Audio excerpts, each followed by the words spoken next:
चंचल है कैसे तेरा वर्णन करूं, यह मन बड़ा चंचल है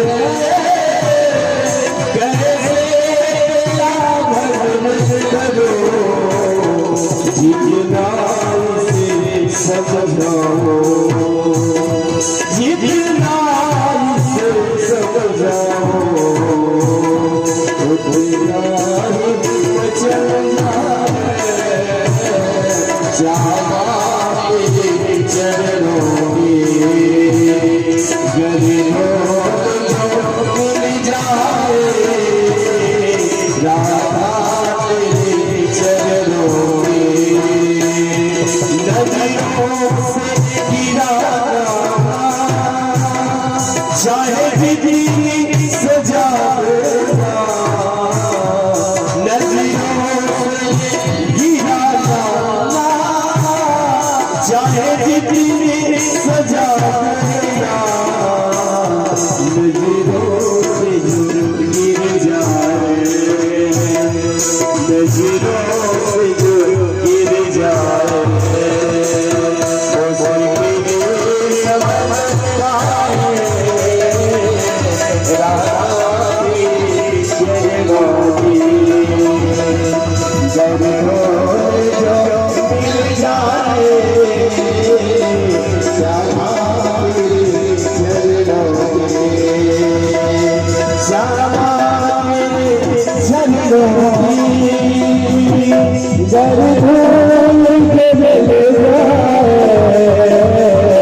सच कहता हो प्यारे, सच कहता हो प्यारे, तकदीर बदल रहा है, राधे चरणों में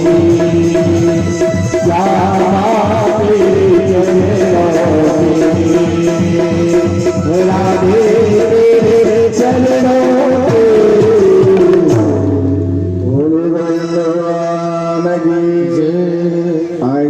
भगवान कृष्ण अपने सुधर्मा नाम की सभा में शयन कर रहे थे।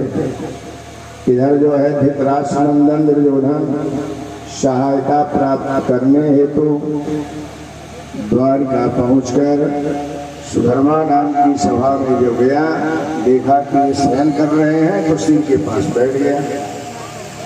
और इधर विराट नगर जो वर्तमान में आपका काठमांडू है, यहाँ के मत्स्य नरेश्वर है राजा थे, वहां से सहायता प्राप्त करने हेतु या सलाह लेने हेतु महाराज युधिष्ठिर ने कृष्ण को द्वारिका भेजा। ठीक उसी समय जो है अर्जुन भी पहुंचते हैं, उन्हें पैर के पास बैठ जाते हैं। उनके जो है निद्रा भंग हो प्रतीक्षा करने लगे। कुछ देर बाद जब भगवान अपने को ऐंठते घुमेटते अपने शरीर को तोड़ते मरोड़ते जब जगे, सर्वप्रथम दृष्टि जो है अर्जुन पर पड़ी। कहते हैं हे पार्थनंदन, इधर बैठा तुम्हें कब आना हुआ? कहा कि सरकार मुझसे पहले जो है दुर्योधन भैया है। जब दाहिने तरफ देखा कि दुर्योधन बैठा है तो कह रहे हैं कि भैया पहले तो मैंने अर्जुन को देखा। अपनी बात कहने का हक उससे जाता है, लेकिन तुम्हारे अंदर कोई भेद ना हो इसलिए अधिकार मैं तुझे दे रहा हूँ। बताओ जो है इस द्वारिका में तुम्हारी मैं क्या सहायता कर सकता हूँ? कहा कि सरकार ये तो तय है कि हम दोनों के बीच में महाभारत होगा, आप मेरी इसमें क्या सहायता कर सकते हैं? भगवान कृष्ण कह रहे हैं कि हे दुर्योधन, यहाँ कोई है नहीं, सखा अर्जुन है, सखा जो है अर्जुन है और दुर्योधन तुम हो। क्या ये लड़ाई झगड़ा जो है बंद नहीं हो सकता है?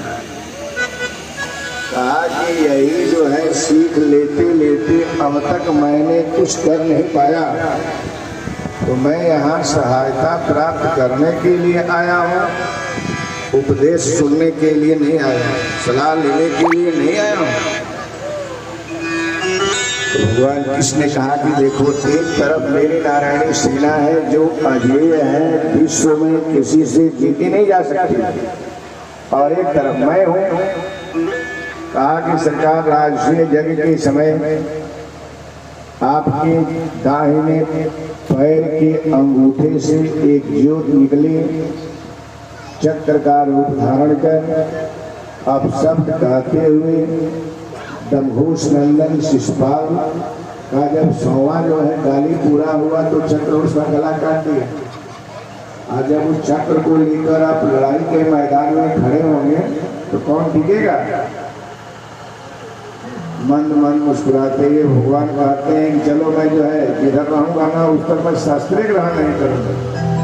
आज तब आपकी नारायणी सेना मुझे स्वीकार है। सहायता प्राप्त कर अपने समधी जो है तो समधी बलदेव जी से मिलने के लिए चल पड़ा। और इधर भगवान कृष्ण जो है अर्जुन को दोनों भुजाओं में पकड़ लिया। अरे अरे सखे, तू तो बिल्कुल ठगा गया। ये किसमें ठगा नहीं गया? मैं भी नहीं चाहता था कि आपस की लड़ाई के बीच में आप लड़ें, लेकिन एक निवेदन है, मेरे पास कुशल सारथी नहीं है। यदि मेरे घोड़े की रास द्वारकाधीश के हाथों में और पृष्ठभाग में मेरा गांडीव और तरकस से भरा बाण हो, तो पूरा विश्व ही एक साथ हो जाएगा, तब भी मैं पग जो है पीछे नहीं हटाऊंगा।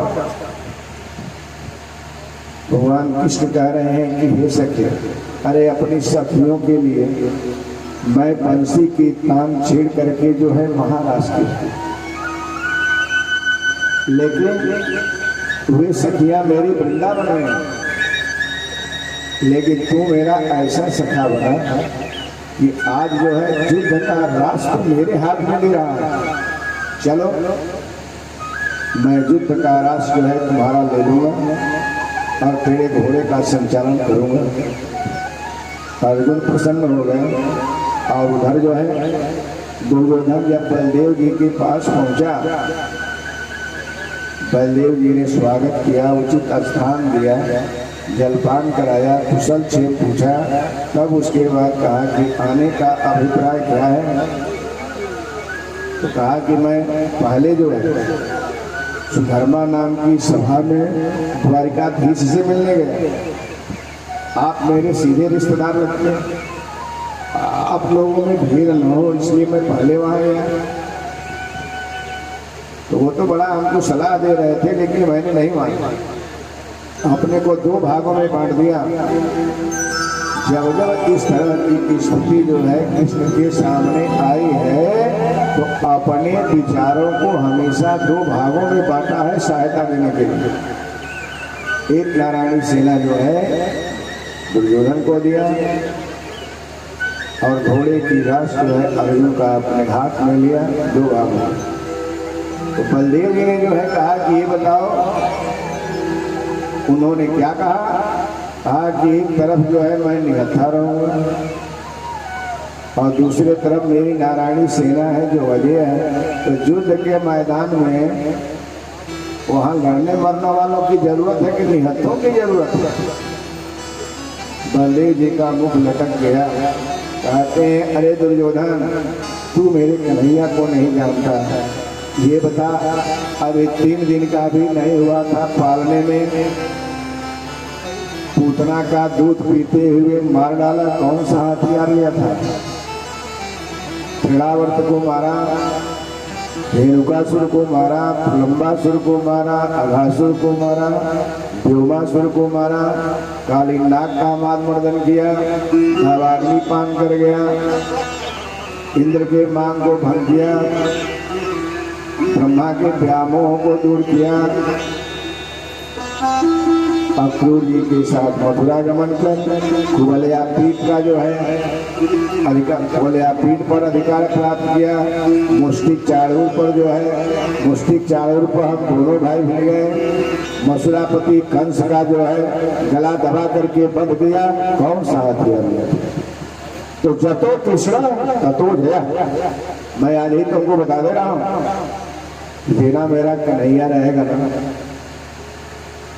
ततो जया। अंत में जो है जयकार उधर ही लगेगी, पलड़ा उसका भारी होगा। जब वो चाहेगा कि मेरे हाथों में शस्त्र न हो, कभी शस्त्र नहीं होगा।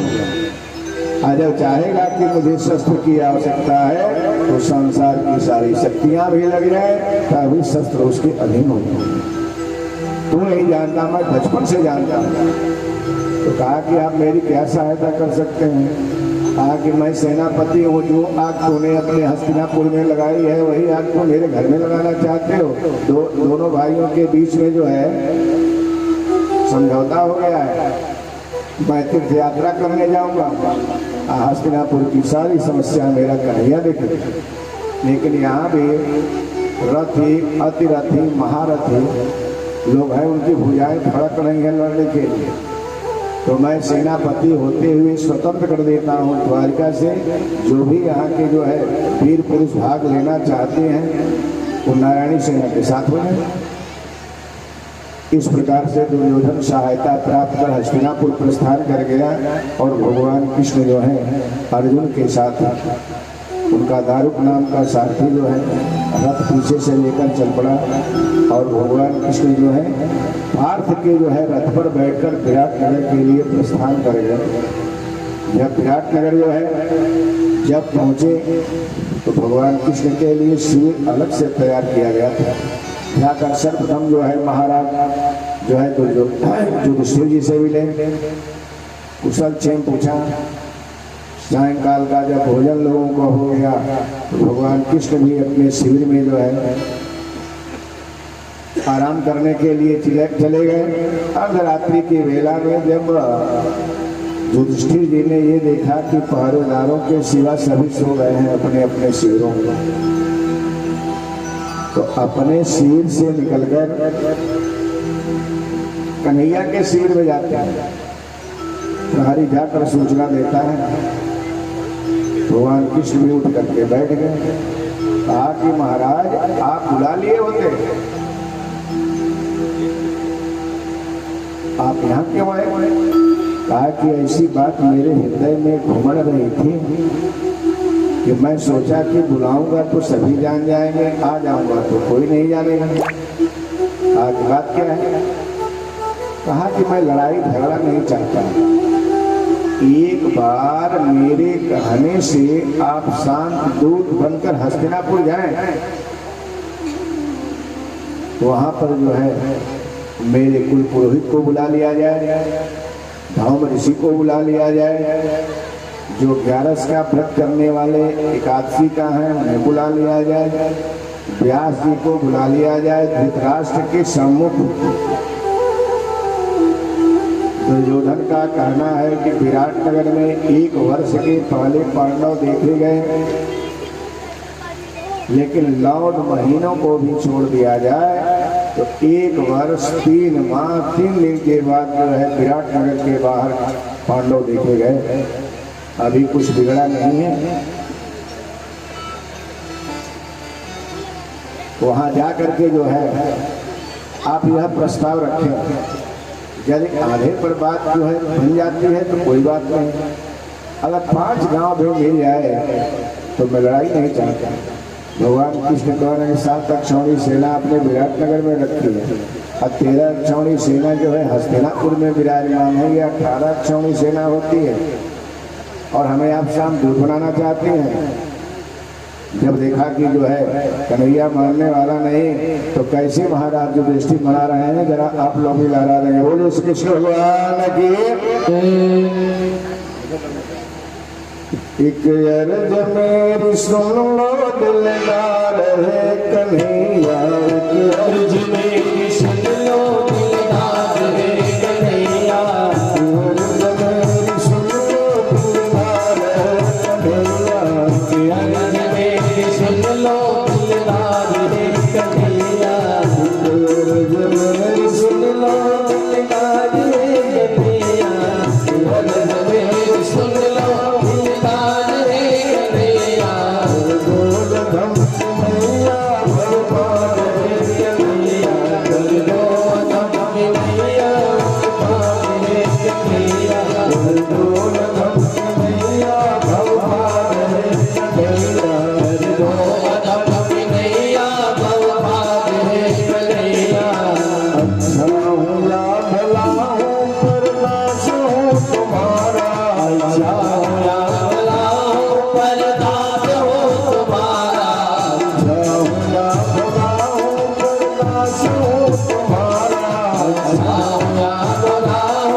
की नैया भव पार कन्हैया, हरि लो अधम की नैया भव पार कन्हैया, हरि लो अधम की नैया भव पार कन्हैया, हरि लो अधम की नैया भव पार कन्हैया, अधम की नैया भव पार कन्हैया, हरि लो अधम की नैया भव पार कन्हैया, हरि लो अधम की नैया भव पार कन्हैया, हरि लो अधम की नैया भव पार कन्हैया, हरि लो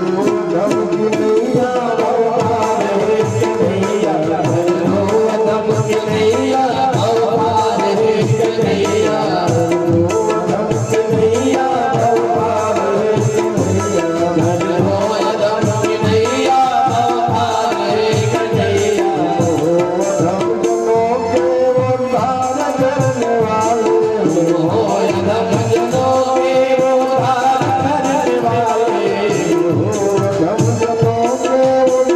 करने वाले, हो अधम जनों के उद्धार करने वाले, हो अधम जनों के उद्धार करने वाले, हो अधम जनों का सरदार है कन्हैया, मैं हो अधम जनों का सरदार है कन्हैया, मैं अधम जनों का सरदार है कन्हैया, मैं हो अधम जनों का सरदार है कन्हैया, ईश्वर मेरे सुन लो दिलदार है कन्हैया, सुन लो दिलदार है कन्हैया, ईश्वर मेरे सुन लो दिलदार है कन्हैया, सुन लो दिलदार है कन्हैया, लो अधम की नैया भव पार कन्हैया, हरि लो अधम की नैया भव पार कन्हैया, हरि लो अधम की नैया भव पार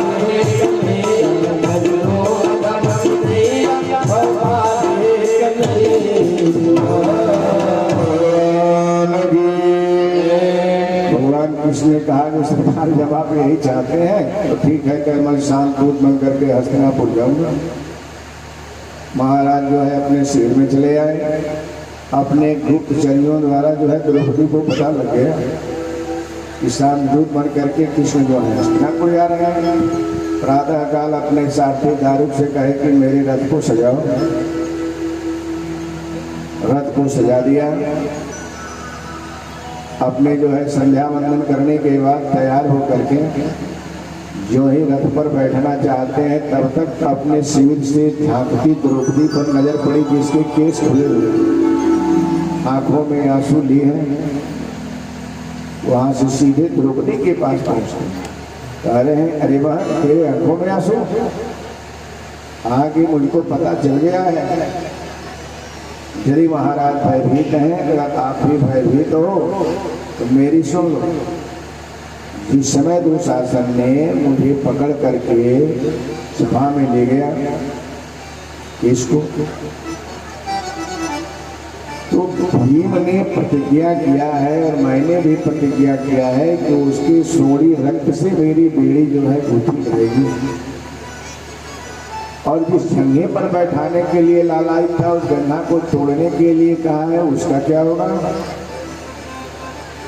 मेरा भाई धृष्टद्युम्न, सुभद्रा नंदन अभिमन्यु और मेरे पांचों पुत्र, मैं अपने अपमान का बदला ले लूंगी। लेकिन हे कन्हैया, जब तुम्हें साथ दूत ही बनना था तो सभा के बीच में मेरी जब लाज जा रही तो मेरी सारी बढ़ाने की क्या जरूरत है? लुट जाने देते। भगवान कृष्ण कह रहे हैं कि हे भगवान, जिस घर के नारी के अंदर जो है इतना बड़ा विरोध हो रहा है, वहाँ महाभारत होने से कौन रोक सकता है? ठीक है, मैं इसका ख्याल रखूंगा। द्रौपदी को समझाकर भगवान कृष्ण जो है रथारूढ़ हुए। वहाँ से जो है प्रथम जो है कर्णावतपुर जब रुके, जब भीष्म जी को, विदुर जी को, धृतराष्ट्र को पता लगा तो भीष्म जी और विदुर जी धृतराष्ट्र से कहते हैं कि अपने पुत्र को जो है स्वागत के लिए भेज दो। दुर्योधन को जब बुलाए तो कहा कि यदि जो है रिश्तेदार बन करके आते तो मैं स्वागत के लिए जाता। शांत दूत का काम है संदेश सुनाना। राजा का काम है सुनना, मानने लायक होगा तो मानेगा, नहीं तो नहीं मानेगा। मैं क्यों मनाने जाऊंगा? दुर्योधन नहीं गया। भीष्म जी और विदुर जी अगवानी के लिए जो है हस्तिनापुर से बाहर आए। भगवान कृष्ण का इन लोगों ने स्वागत किया और भीष्म जी ने कहा कि महाराज का आदेश है कि आप उनका आतिथ्य स्वीकार करें। तो कहा कि ऐसा है कि मैं तो महाराज का जो है संदेश लेकर के आया हूँ और मैं जो है राज दरबार के आतिथ्य को नहीं स्वीकार करूंगा। अभी विदुर जी को जो है ये नहीं था कि मेरे घर जाने का प्रस्ताव रखें, वो यही जानते थे कि वो आतिथ्यशाला में जो है राज दरबार के जाएंगे। आगे मेरी बुआ जो है विदुर जी के पास रहती है, मैं रात्रि विश्राम करूंगा और कल प्रातः का राज दरबार में आकर के महाराज का संदेश सुनाऊंगा। अब विदुर जी तो परेशान हो गए, तो मैंने तो कोई तैयारी किया नहीं है, मेरे घर जो है क्या होगा क्या नहीं होगा, यहाँ से कोई मार्ग भी नहीं मिल रहा है कि मैं यहाँ से सीधे घर चला जाऊँ। ये कह रहे हैं मेरे साथ चलो। भीष्म जी को लौटाकर भगवान कृष्ण गुरु जी के साथ जो है विदुर जी के घर के तरफ चल पड़े। सांवरिया भाव का भाव।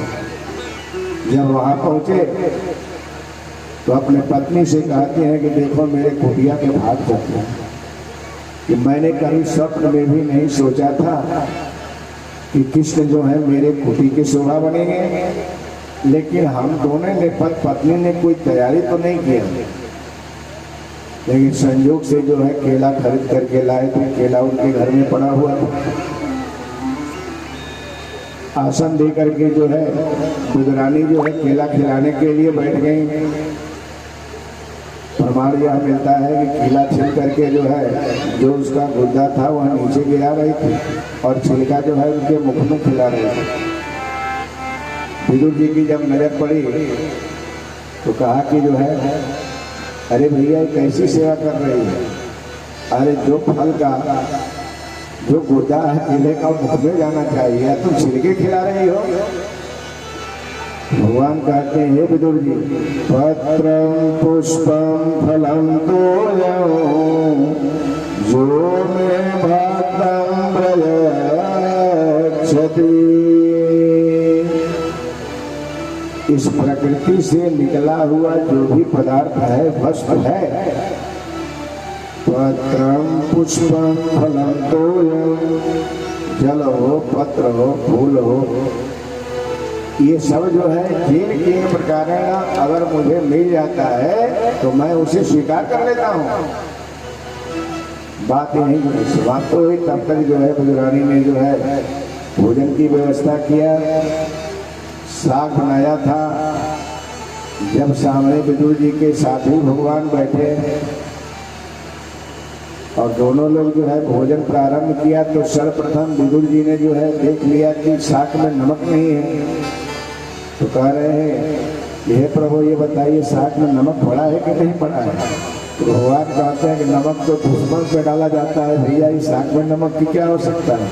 लेकिन अगर नमक पड़ गया तो साग का स्वाद समाप्त हो जाएगा, लेकिन साग का जो रस मिल रहा है ना वह नमक के साथ नहीं मिल सकता है। तब तक उसी समय भगवान कृष्ण के जो है जो महारथी नारायणी सेना के सेनापति थे, ये दोनों जो है आकर के जो है भगवान कृष्ण से मिल रहे हैं। और क्या जो है वहाँ पर जो है वार्ता होती है। आए भजन श्रवण करें तो प्रसंग श्रवण कराता हूँ। बोलिए श्री कृष्ण भगवान की, बोलिए वृंदावन बिहारी लाल की। प्रेम सगाई, प्रेम सगाई, प्रेम सगाई, सबसे ऊंची प्रेम सगाई, सबसे ऊंची प्रेम सगाई, सबसे ऊंची प्रेम सगाई, सबसे ऊंची प्रेम सगाई, प्रेम सगाई।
जलधान और सातकी जो नारायणी सेना के जो है सेनापति थे, जब विदुर जी के घर जाकर के मिलते हैं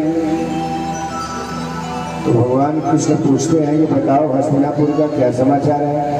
कहा कि सरकार आप शांत दूत बन करके आए हैं, ये बात चारों तरफ फैल गई है और सब जगह जाइएगा, दुर्योधन की सभा में मत जाइएगा। कहा क्यों? वहाँ पर आपको बंदी बनाने के लिए वो महारथियों को लगाया है हर दरवाजा पर। भगवान कृष्ण मंद मंद मुस्कुराते हुए कहते हैं यही सूचना देने के लिए तुम लोग जो है यहाँ आए हो। अपने मरने मारने का सामान तो द्वारिका से लेकर जो है स्वयं चलाया है, तो यदि जो है महारथी लगाया है तो तुम लोग अपना अतिरथी लगा दो हस्तिनापुर के चारों तरफ। जो 13 अक्षौणी 7 अक्षौणी सेनाओं के साथ वो लड़ना चाहता है तो मेरी नारायणी सेना काफी है। इतना बड़ा नृत्य कि आपको नहीं मिलेगा। शांतिदूत पढ़ने के पहले भगवान कृष्ण के सेनापतियों ने जो है हस्तिनापुर को घेर रखा था। यह रहस्य जो है दुर्योधन को पता नहीं। दूसरे दिन बदुल जी के साथ भगवान कृष्ण जो है धृतराष्ट्र के जो है राजदरबार के जो है दूध खाने में जा करके खड़े हो गए, प्रणाम करके कहते हैं कि सरकार मैं जो है विराटनगर से अपने महाराज का संदेश लेकर के आया, अगर न्याय देना हो तो उनके इंद्रप्रस्थ दे दिया जाए और नहीं तो जो है वो 5 गांव पर भी तैयार है। उनका कहना है कि हम लोग जो है 1 वर्ष 3 माह 3 दिन के बाद जो है देखे गए, समय के पहले नहीं देखे गए, इसलिए हम लोगों का आधा राजपाट मिलना चाहिए। लेकिन अगर परम लोग ही जो है दुर्योधन मारने को तैयार नहीं तो केवल 5 गांव ही जो है दे दिया जाए और महाराज मैं भी आपका रिश्तेदार लगता हूँ, लेकिन मैंने तो इंद्रप्रस्थ कायम कर हस्तिनापुर इंद्रप्रस्थ को 2 भागों में विभक्त किया कि आप लोगों के बीच में लड़ाई झगड़ा न हो।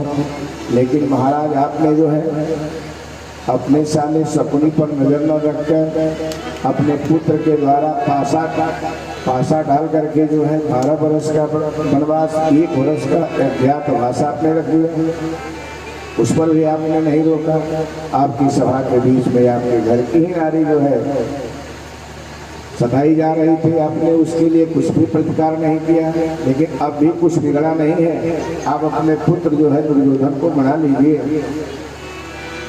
मैं भी द्वारिका से जो है कर देने के लिए जो है हस्तिनापुर आऊंगा। मैंने तो महाराज युधिष्ठिर के ललाट में देखा था कि संसार की धर्म का ताज अगर कहीं सुरक्षित है तो वह हस्तिनापुर में है, जो कि महाराज जो कि भीष्म जी के दोनों भुजाओं से जो है यह घिरा हुआ है, शासित है। लेकिन आप लोगों ने जुआ खेल करके उसको दांव पर लगा दिया। सरकार अभी कुछ बिगड़ा नहीं है। आज हे कृष्ण जो तुम आप बता रहे हो ना, तुम्हारी बात बड़ी अच्छी लग रही है, तो अगर तुम युधिष्ठिर के दूत बन करके आए हो तो मैं भी तो तुम्हारा कुछ लगता हूँ। जब वह मेरे सामने होता है तो मैं उसी की बुद्धि को मान लेता हूँ, उसी के विचार का हो जाता हूँ।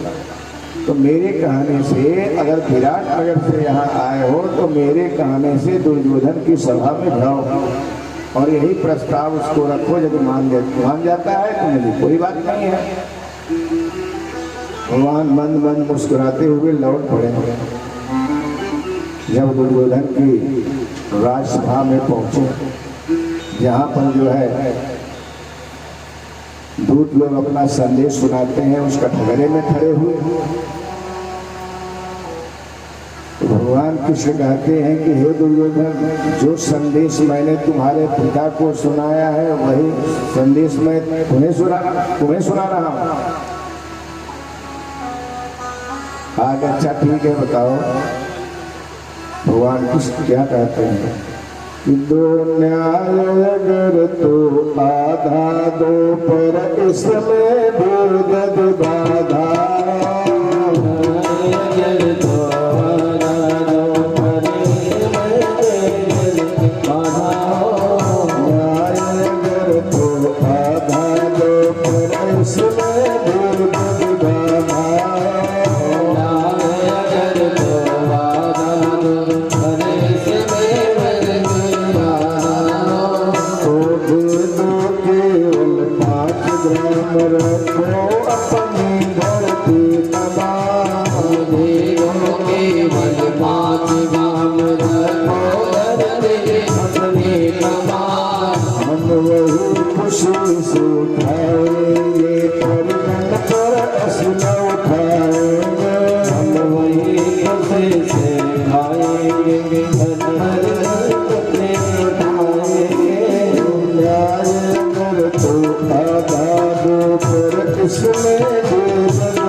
देना चाहते हो तो आधा दे दो।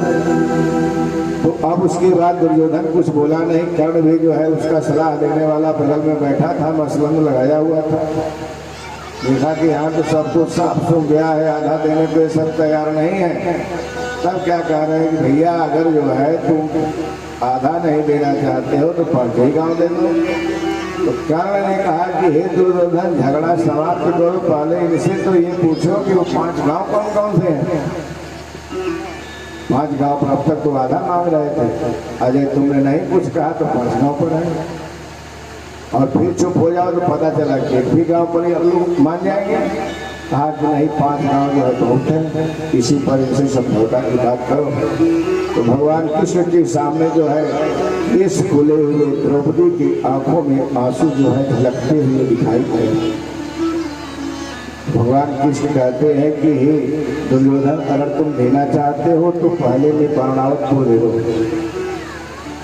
और दूसरे में विराट नगर दे दो जो वर्तमान में आपका काठमांडू है, और तीसरे में कहा इंद्रप्रस्थ दे दो जो वर्तमान दिल्ली है, और चौथे में कहा कि अंग प्रदेश जो रोहतास के आपके बिहार में जो है पड़ता है, जो है इधर जो है यहाँ का कर्ण राजा था, तो कहा कि अंग प्रदेश दे दो। और 5वें में जो आपका जो है जो कश्मीर है, कहा इसे दे दो। ये बताइए कि भारत की सीमा के अंदर जो है कौन सी जगह बचती थी कि जहाँ पर दुर्योधन राज्य करे। तब धमक करके क्या कहा कि सोच ग्रम दास्यामी बिना युद्धेन केशव। ये 5 गांव नहीं मांग रहे हो, मेरे 5 प्राण मांग रहे हो। इसको जो है कहा कि मैं आदेश देता हूँ, इसको बंदी बना करके जेल खाने में डाल दो। इतना सुनना था कि भगवान कृष्ण धमक करके खड़े हो गए। क्यों दुर्योधन को मुझे बांधना चाहता है, एक बार मेरी नजर से नजर तो मिलाओ। और जो ही दुर्योधन ने भगवान कृष्ण की जो है नेत्रों में ढका, तो भगवान कृष्ण ने जैसे जो है मैया जसोदा को विराट रूप दिखाया था, वैसे ही विराट रूप जो है दुर्योधन की आंखों में क्षण मात्र के लिए झलकाया। तो दुर्योधन जब बेचैन हो गया तो अपनी माया को खींचकर भगवान क्या कहते हैं कि हाँ दुर्योधन बाध मुझे, हाँ दुर्योधन साधन मुझे, दुर्योधन बाध मुझे, हाँ दुर्योधन साधन मुझे, हाँ दुर्योधन बाध मुझे, हाँ दुर्योधन साधन मुझे, हाँ दुर्योधन बाध मुझे, हाँ दुर्योधन साधन मुझे। तुझ पर बंधु को मेरे है, मैदान मेरे पर मेरे है, बंधु को मेरे है, मैदान मेरे है। चल मेरा दीप्ति भाल भूमंडल भक्त स्थल बधाया, मेरा भक्त स्थल मेरा दुर्योधन बाध मुझे, हाँ दुर्योधन साधन मुझे, हाँ दुर्योधन बाध मुझे, हाँ दुर्योधन साधन मुझे। अगर मुझे बांधना ही चाहता है तो जहाँ से सूर्य उदय होते हैं अस्त होते हैं वही मेरा दिखता है, वही मेरा ललाट है। और मेरी दोनों भुजाएं जो हैं परित रूप से पूरे ब्रह्मांड को घेरे हुई हैं। जहाँ मैं खड़ा हूँ वतल वितल महातल तलातल रसातल सब इसके अंदर पड़ा है। इसे बांधना चाहते हैं, मुझे बांधना चाहते हैं। घबराया हुआ जो दुर्योधन आवाज जब रह गया तो पुनः भगवान क्या कहते हैं कि जब तुम नहीं मानते हो तो हित वचन नहीं तूने माना, मैत्री का मूल्य न पहचाना। नहीं तूने माना, हित का मूल्य माना, मैं बुझाता हूँ अंतिम संकल्प सुनाता हूँ, सुनाता हूँ। याचना नहीं होगा जीवन गया मरण होगा, याचना नहीं होगा जीवन मरण होगा। मैं बुझाता हूँ अंतिम संकल्प सुनाता हूँ,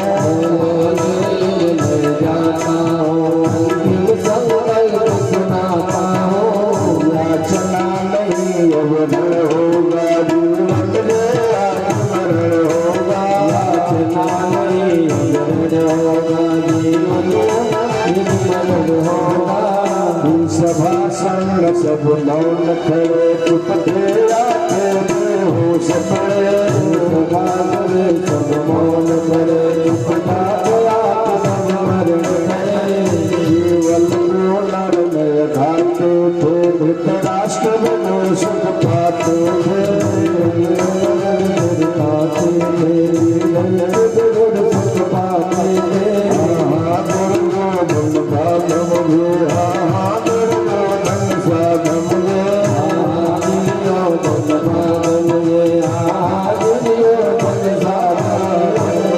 लेकिन तूने मेरे हितकारी वचन को टाल लिया।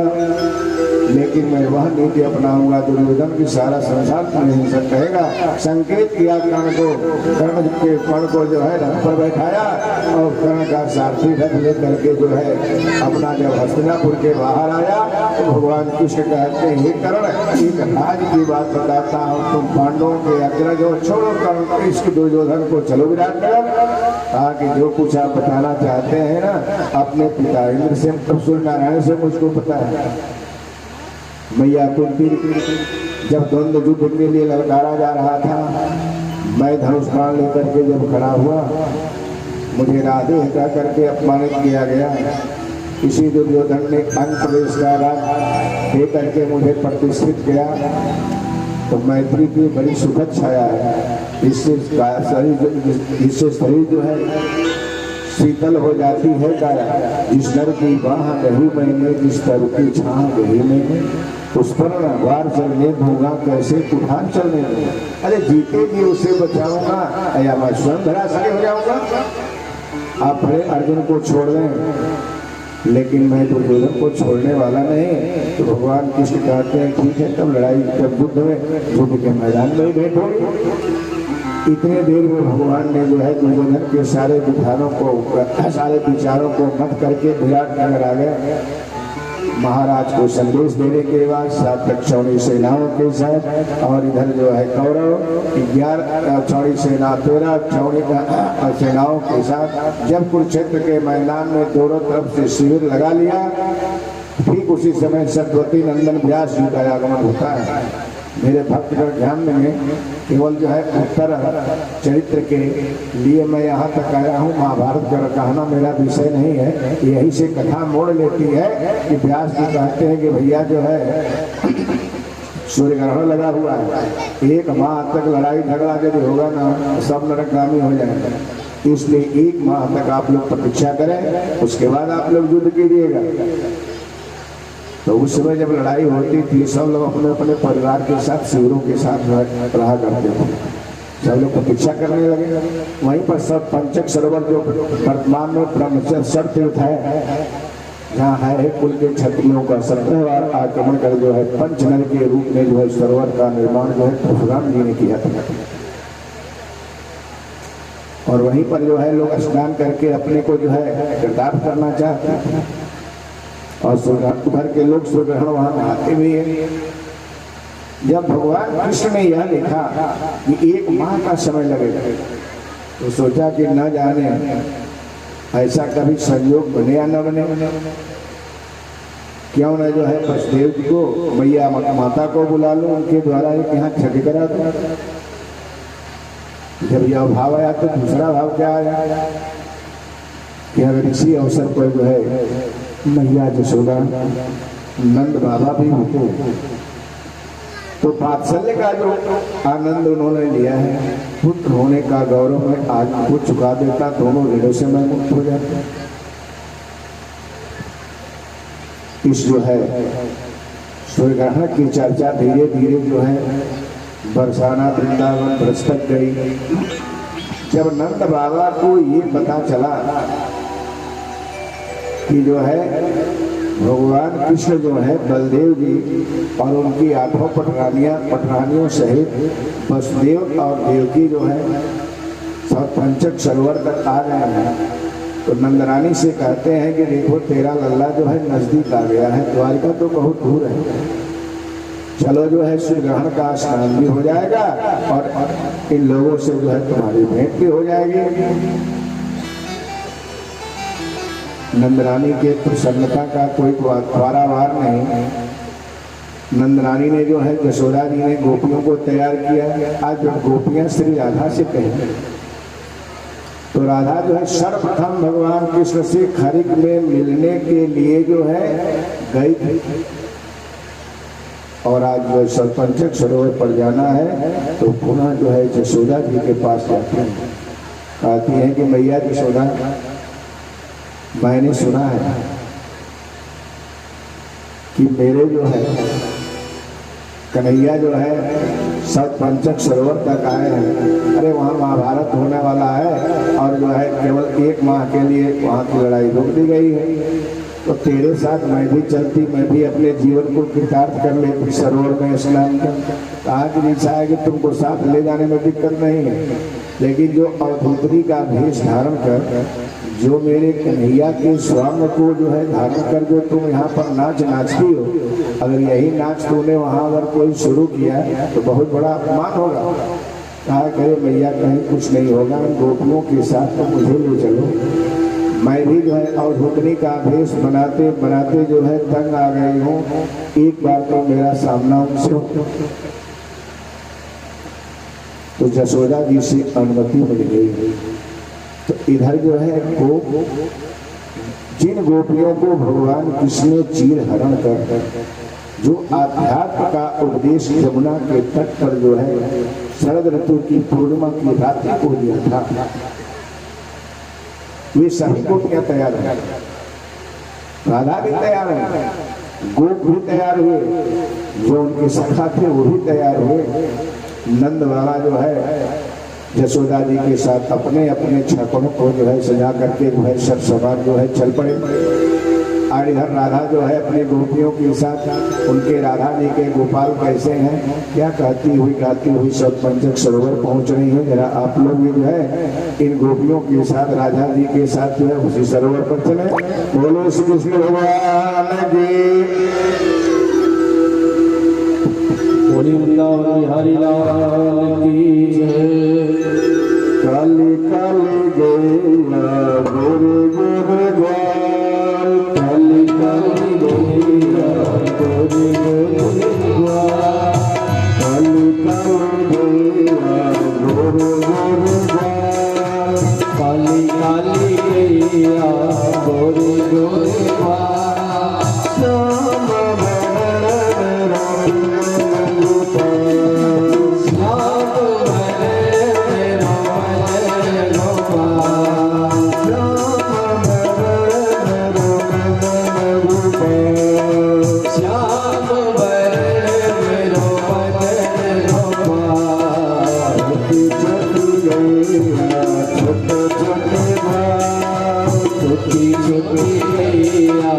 छोटे छोटे बाल, छोटे छोटे गैया छोटे छोटे बाल, छोटे छोटे गैया छोटे छोटे बाल। छोटे सोहरे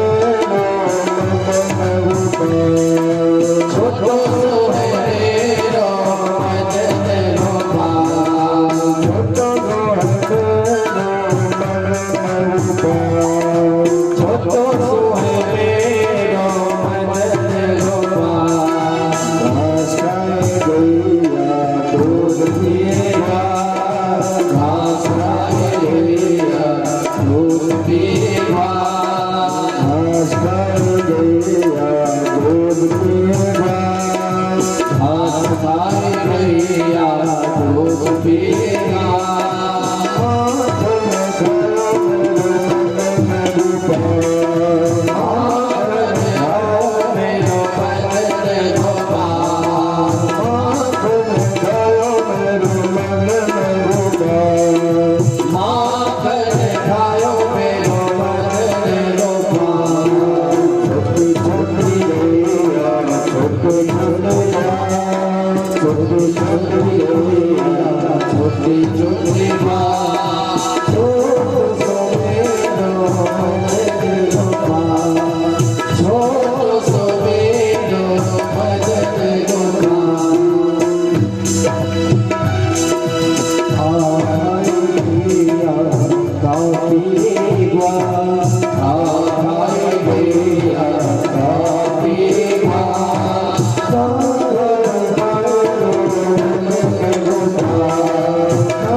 दूध पीगा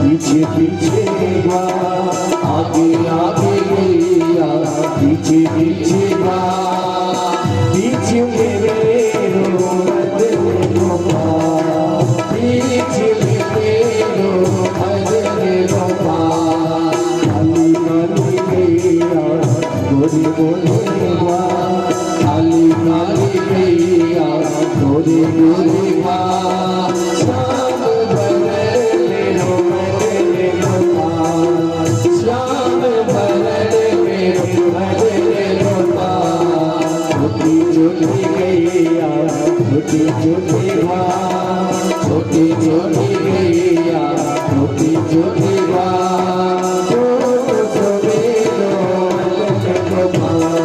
छोट सवेरो छोट सवेरो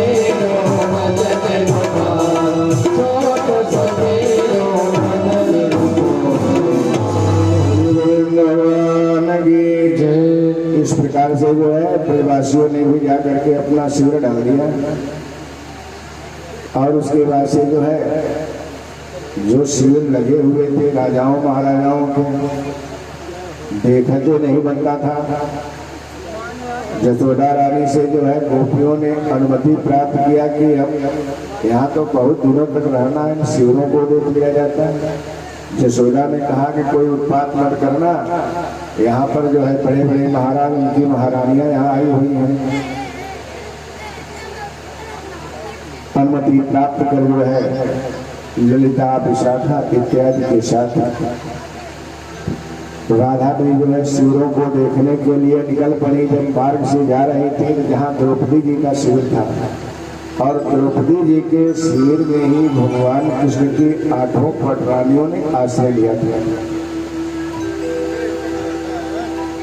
इधर जो है वसुदेव जी का भी आगमन हो गया था, देवकी का आगमन हो गया था, बलदेव जी भी आ गए थे, इधर ब्रजवासी भी आ गए थे। भगवान कृष्ण ने यज्ञ की तैयारी के लिए जो है सभी साध संत महात्माओं को जो है आमंत्रित किया था, जिसमें मेधातिथि, देवलक, अरिष्टसेन, चवड़क, ये जो है अंगिरा ऋषि जो ब्रह्मा जी के पुत्र थे, इन सबों ने जो है उस यज्ञ में जो है भाग लेने के लिए पदार्पण किया हुआ था। तब तक घूमती घामती जो है इन ब्रजवासियों पर, गोपियों पर जो है रुक्मिणी की नजर पड़ गई। संकेत से बुलाती है, राधा जो है लेकर के राधा रानी पहुंच गई। रुक्मिणी ने जो है उनको बैठाया और पूछा कि हे सखियों, आप लोग कहाँ से आई हो? आगे भैया हम लोग तो ब्रजवासी हैं और वृंदावन से आए हैं, यहाँ सूर्य ग्रहण लगा हुआ है स्नान करने के लिए, तो हम लोगों ने देखा कि बड़े सुंदर सुंदर से है मेला घाट लगा हुआ है, तो हम लोग घूम करके इसका आनंद ले लें। तो रुक्मिणी ने कहा कि अच्छा है कि तुम लोग अपना परिचय दो। तो राधा रानी ने सभी जो है सखियों का परिचय कराई। उसके बाद जो है अपना जब परिचय दिया तो रुक्मिणी के जो है आंखों में क्या झलका, हाय राधे श्री राधे श्री राधे श्री राधे। तो रुक्मिणी तब राधा ने पूछा कि हे मोहनो, अपना परिचय नहीं दे रही हो? तो अपने साथों जो है पटरानियों के साथ जब रुक्मिणी ने अपना परिचय दिया तो राधा जी ने जो है रुक्मिणी के चरणों पर अपना सिर झुका दिया। रुक्मिणी कहती हैं कि हे बहन, मैंने सुना है कि तुम जो है वृंदावन में अपने कन्हैया को प्रकट कर देती हो, तो आखिर में तुम्हारा कन्हैया है कैसा है? कहा कि मेरा कन्हैया जो है मोर के पंख को धारण करने वाला, कनेर के पुष्प को कानों में सजाने वाला, बैजंती की माला धारण करने वाला, पीताम्बर कमर में बांधने वाला और मेला 16 श्रृंगार करने वाला। जब मैं ताता थैया बोलती हूँ तो वो मेरे सामने जो है बंसी की तान फिर नाचता है। तो बता भाई बहन, तेरा कन्हैया कैसा है? तेरे कन्हैया के अंदर ये गुण है। मेरा कन्हैया राजनैतिक नहीं है। राधा ने जब ताना मारा कि मेरा कन्हैया जो है वो राजनैतिक नहीं है, तो रुक्मिणी ने कहा कि न जाने कब धराधाम पर आना हो न आना हो। तो हे राधे, एक बार तुम अपनी लीलाओं को प्रकट कर जो है मुझे हम लोगों को भी वह लीला दिखा देती। तो राधा ने कहा कि ठीक है, कब दिखाना है यही दिखा दो कि कहीं मंच तैयार होगा। कहा कि नहीं, जब यज्ञ होता है तो यज्ञ के अवसान में सांस्कृतिक कार्यक्रम किए जाते हैं, तो उसी में जो है तुम इस लीला को दिखाओ। और लेकिन जो है पालने में झूलने से लेकर वृंदावन के महाराज तक की लीला तुम्हें करनी होगी। आगे ठीक है बहन, जो है मेरी सखियां हैं, मैं कर दूंगी। ये दोनों में तय हो गया है। यहाँ से भगवान कृष्ण की जो लीला है ये अंतरंग लीला के नाम से जानी जाती है। दुनिया की रंगत क्या देखे, साधारण सूरत क्या देखे, जब श्याम चाह पर चढ़ गई अखिया लग गई श्याम सुंदर से। तो श्याम सुंदर की आंखों की लड़ी की अंतरंग लीला का यह भाव पक्ष है। तो रुक्मिणी के पास जो है जब भगवान कृष्ण आए हैं तो रुक्मिणी कहती है, सरकार मैंने जीवन में आपसे कभी कुछ नहीं मांगा, लेकिन कुछ ब्रजवासी आए हुए हैं जो आपकी बाल लीला को दिखाना चाहते हैं।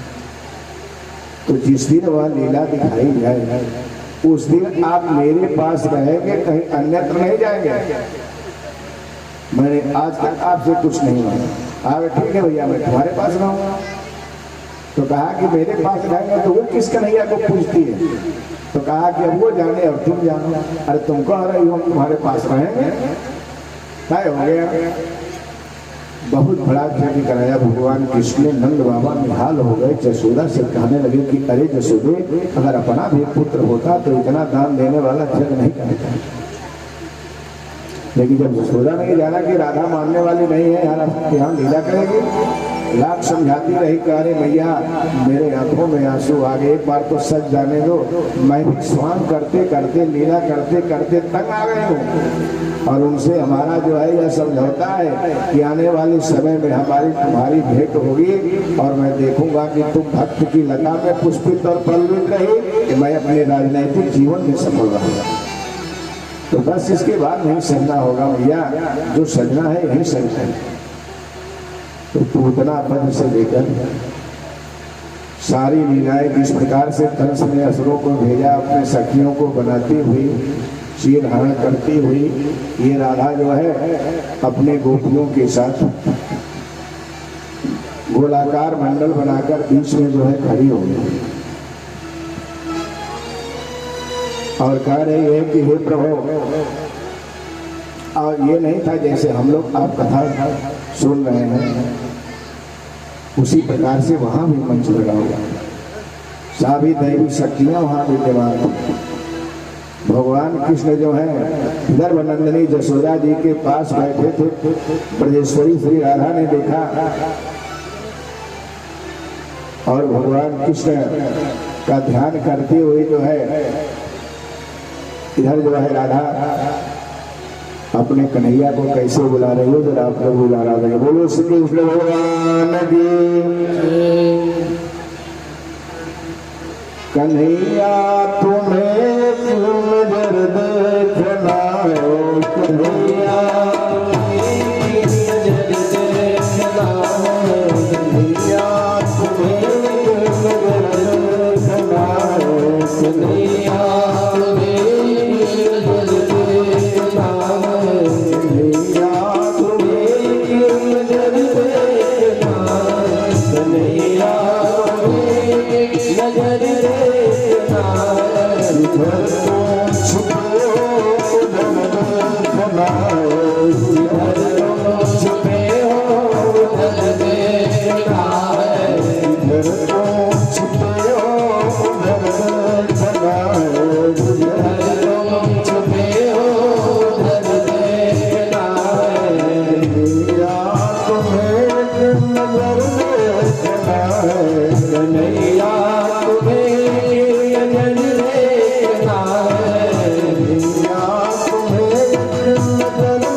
मुझसे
इधर जो है भगवान कृष्ण जो है रुक्मिणी के पास बैठे हुए कह रहे हैं कि सुन रही है ना तो उसके कन्हैया कैसे है। और जो है तो वहां पर जो है राधा रानी कहती है, हे प्रभु, जब मैंने वृंदावन के कुंज वन में आपके कहे अनुसार आपके भक्त की लता को मैंने संजोया है, अगर उसमें कोई खोट नहीं रहा है तो मैंने यही कहा था कि मेरे जो गोपाल छोटो सो है, माखन खाने वाले हैं, मिश्री खाने वाले हैं, दादा तैया देकर के नाच नाचने वाले हैं, मेरा सोलह श्रृंगार करने वाले हैं, हे प्रभु मोर के पंख धारण करने वाले हैं, एक बार जो है आप प्रकट होकर के मुझे सजा देते, पुनः सजने की आवश्यकता नहीं। इस सभा के मध्य में यदि मैंने स्वांग में कोई कोर कसर नहीं किया है तो हे प्रभु आप प्रकट हो। या कहते हुए राधा जो है भगवान कृष्ण की मूर्ति अपने हृदय में लिए हुए मूर्छित होकर के गिर पड़ी। और जितना राधा ने रुक्मिणी के सामने स्वरूप का वर्णन किया था, सारे स्वरूप को धारण किए हुए बंसी हाथ में ली कर हाय राधे, आप लोग भी बोले हाय राधे श्री राधे श्री राधे श्री राधे। भगवान कृष्ण कहते हैं रुक्मिणी मुझे दोष मत देना, वो पहले ही कहती कि मेरा कन्हैया राजनैतिक नहीं है, और देखो जो है मैं तो तेरे पास बैठा हूँ और उसका कन्हैया जो है उसके पास खड़ा है और उसको उठा रहा है, तो इसमें मेरा कहीं दोष नहीं। लेकिन रुक्मिणी को क्या पता कि भगवान कृष्ण मथुरा में अपने को दो भागों में बांट दिया था कि नंद नंदन यशोदा नंदन ये वृंदावन में रहे और वसुदेव नंदन और देवकी नंदन जो है ये मथुरा में रहे। राधा की जब मूर्छा जगी भगवान कृष्ण के जो है चरणों पर गिर गई। भगवान कृष्ण कहते हैं राधे तुम गोलोक धाम जो है प्रस्थान करो, मेरे सामने तुम महाभारत जैसा जीते। इसको जो है अपने लीलाओं का जो है स्मरण करता हुआ मैं भी जो है आकर के वो लोग धाम में मिलूंगा। इस प्रकार से भगवान कृष्ण ने जो है वहाँ पर जो भी गोपियाँ आए थे सो पंचक सरोवर पर जो आया वह लौट करके जो है ब्रज नहीं गया। भगवान कृष्ण ने ही स्नान करते हुए सब के सब जो है समाहित हो गए। तो इसी तरह से भगवान की लीलाओं का जो गान गाने वाले हैं, भगवान के चरित्रों को श्रवण करने वाले हैं, यदि अंतर मन से श्रवण करते हैं तो वह भगवान के ही चरण कमलों का अनुगमन करते हैं। जब अनुगमन करते हैं तो जिस भाव से कहते हैं, जिस श्रद्धा से करते हैं, जिस अनुराग से करते हैं, उस प्रकार के जो है फल की प्राप्ति होती है। इन्हीं भगवान कृष्ण के चरित्रों के साथ कथा को जो है ध्यान करता हूँ। आरती और प्रसाद लेने के बाद आप अपने घर की तरफ प्रस्थान करेंगे। कल जो है हवन का कार्य जो है 11 बजे के बाद से प्रारंभ होगा। जो भक्तगण जो है हवन में सम्मिलित होने वाले हैं वो हवन में सम्मिलित होकर के जो है नदी से प्रसाद लेने का और जो है वो कल जो है आरती के बाद प्रसाद ग्रहण करेंगे। और जिन माताएं बहनें अगर आज चढ़ावा लेकर के आई हो तो आरती के पहले चढ़ा दें, क्योंकि आरती के बाद पुनः गद्दी छोड़ होगा तो फिर चढ़ावा जो है फिर कल हो जाएगा, आज नहीं हो पाएगा। बुलाएंगे आप ये करके चढ़ाए, तब तक जो है वीरेंद्र जी आप भजन भी है। बोली वृंदावन बिहारी लाल की। हरि हरि हरि कथा सुनाने वाले, हरि हरि हरि कथा सुनाने वाले, तुमको लाखों प्रणाम, तुमको लाखों प्रणाम, लाखों लाखों प्रणाम, तुमको लाखों प्रणाम। हरि की कथा सुनाने वाले, गोविंद मिलाने वाले, हरि हरि कथा सुनाने वाले, गोविंद मिलाने वाले, तुमको लाखों प्रणाम, तुमको लाखों प्रणाम, लाखों लाखों प्रणाम।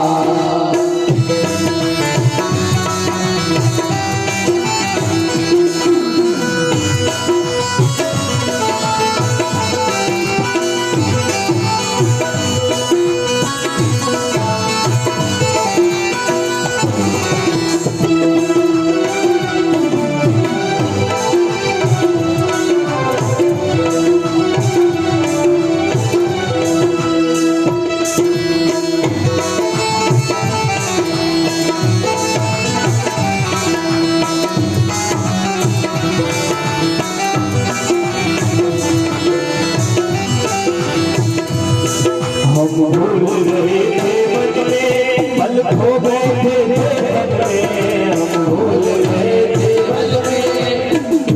आप यही रखते जाइए, यही रखवाते जाइए, पीछे रखिए, खड़े हो जाइए बस, कोई असुविधा ना हो। धीरे धीरे बहुत बोलते नहीं, आराम से रखते जाइए।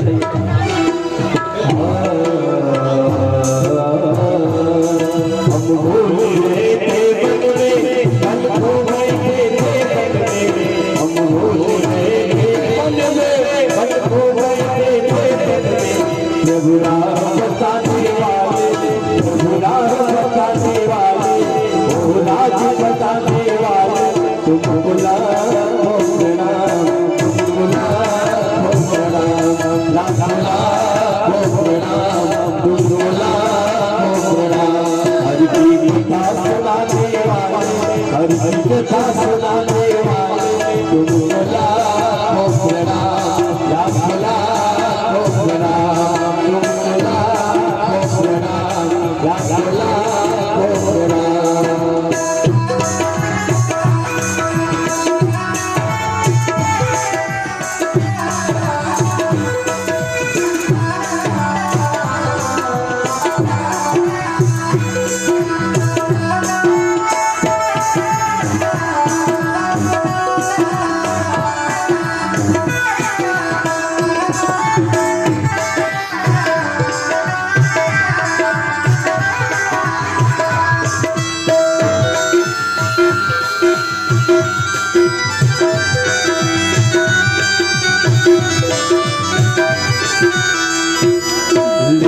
विषयों का प्याला जा रहे हैं अपनी गाला, लेकर विषयों का प्याला जा रहे हैं अपनी गाला, लेकर विषयों का प्याला। धीरे धीरे उधर से जाइए, एक तरफ से उतरते जाइए, एक तरफ से चढ़ते जाइए, इधर नहीं उधर से उतरिए। एक बड़ी नहीं चलाते जाइए, एक खड़े रहिए, यहीं से प्रणाम कर लीजिए, जाने आने वाले से प्रणाम करते जाइए, देते जाइए। लेकर विषयों का प्याला जा रहे हैं बेके काला, लेकर विषयों का प्याला जा रहे हैं बेके काला, उठाना कराने वाले, प्रभु सुधा पिलाने वाले, तुमको लाखों प्रणाम, तुमको लाखों प्रणाम, तुमको लाखों प्रणाम, लाखों लाखों प्रणाम।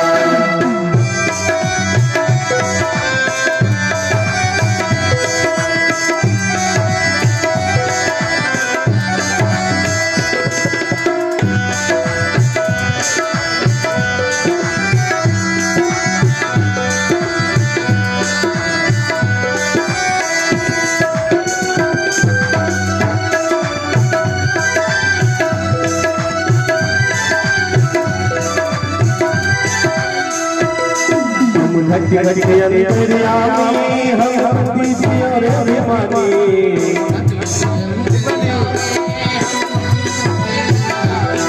तुम घट घट के अंतर्यामी हम दीदी और अभिमानी तुम घट घट के अंतर्यामी हम दीदी और अभिमानी हम दीदी और अभिमानी प्रभु दर्शन कराने वाले प्रभु दर्शन कराने वाले तुमको लाखों प्रणाम तुमको लाखों प्रणाम हरि की कथा सुनाने वाले हरि की कथा सुनाने वाले तुमको लाखों प्रणाम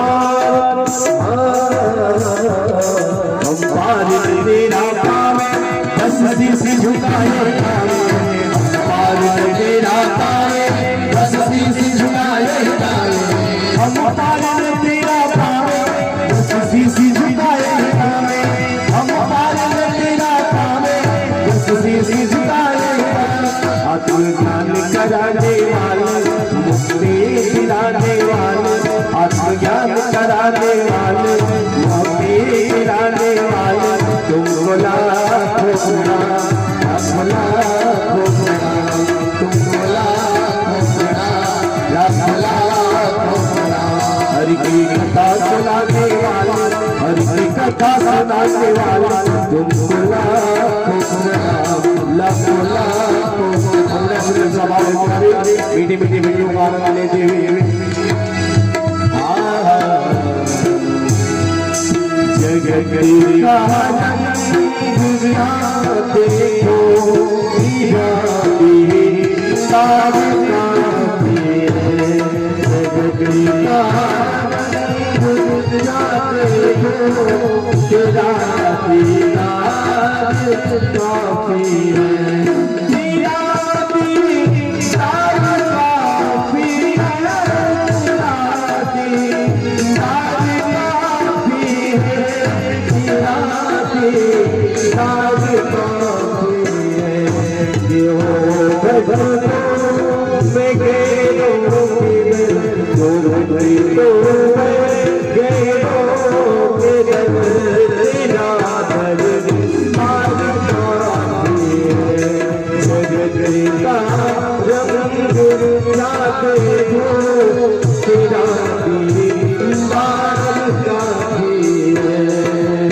होती तेरी भक्तों से होती श्याम मेरी कुमार काफी है जग का रंग याद तो तेरा ही सारा काफी है।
गोरी गोरी मैया हरी हरी चूड़िया हरी हरी चूड़िया हरी हरी चूड़िया सब तेरे हरी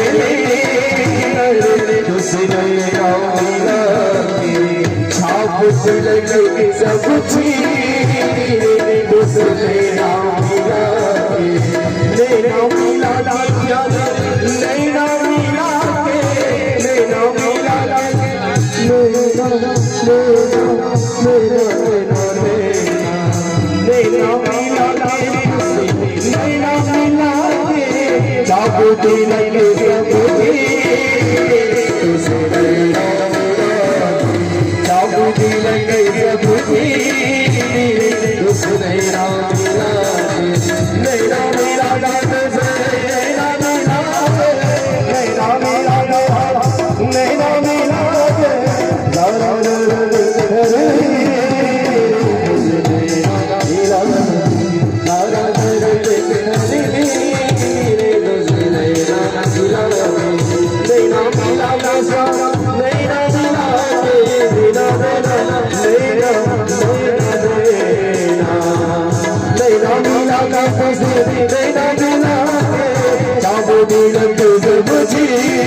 चलो चलो तुम लोग चलो यार, खत्म करो।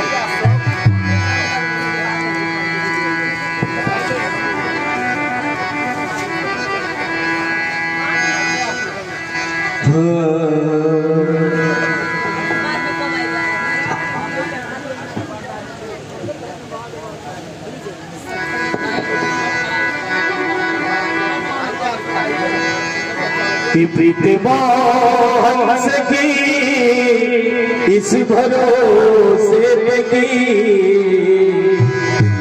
प्रीत मोहन की इस भरोसे पे की 4 दिन जिंदगी गुजर जाएंगे 4 दिन जिंदगी गुजर जाएंगे प्रीत मोहन की इस भरोसे पे की प्रीत मोहन की इस भरोसे पे की 4 दिन जिंदगी गुजर जाएंगे 4 दिन जिंदगी के गुजर जाएंगे 4 दिन जिंदगी के गुजर जाएंगे 4 दिन जिंदगी के गुजर जाएंगे 4 दिन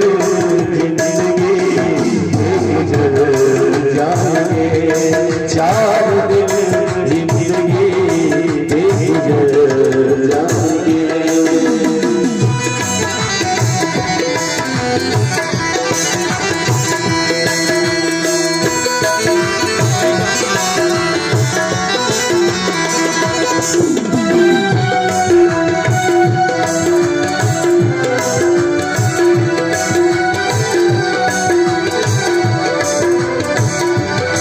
कल जुदा हो एक बात से मिले सुन के जो तुम नाम शर्मा गए सुन के जो तुम नाम शर्मा गए कल जुदा हो एक बात से मिले सुन के जो तुम नाम शर्मा मुस्कुरा के कहा रास्ता छोड़ दो मुस्कुरा के कहा रास्ता छोड़ दो हमको जल्दी है हमको जल्दी जाएंगे हमको जल्दी है हम अपने घर जाएंगे इस भरोसे की इस भरोसे की 4